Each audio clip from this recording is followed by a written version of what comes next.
میں secretary general Tehreek Insaf کی جو ذمہ داری ہے اور کور کمیٹی کی ممبرشپ، اس سے میں مستعفی ہوں گا۔ ہم پی ٹی آئی سے علیحدہ ہو گئے۔ میں تحریک انصاف چھوڑ رہا ہوں۔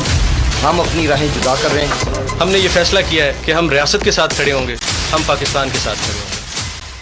ملکی سیاست میں پریس کانفرنسز کا راج، پی ٹی آئی چھوڑنے والوں کے لیے پریس کانفرنس کی شرط لازمی، نیشنل پریس کلب بنا ان پریس کانفرنسز کا مرکز، ایک کے بعد ایک پی ٹی آئی رہنما اس ہی کرسی پر ہوئے براجمان اور چلتے بنے کر کے اپنا اعلان، لیکن یہ کرسی آج بھی اپنی جگہ موجود۔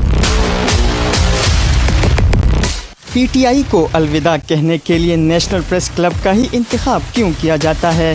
اس حوالے سے صدر پریس کلب انور رضا نے اے بی این نیوز کو بتایا۔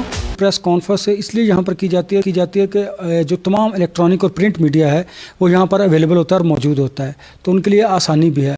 قلیل ترین وقت میں کسی سیاسی جماعت سے علیحدگی کے ریکارڈ اعلانات اس ہی کرسی پر بیٹھ کر کیے گئے۔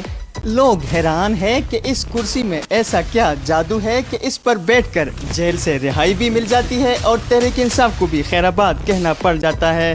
تاہم اس وقت یہ کرسی ٹی وی اسکرین کی زینوی ہے۔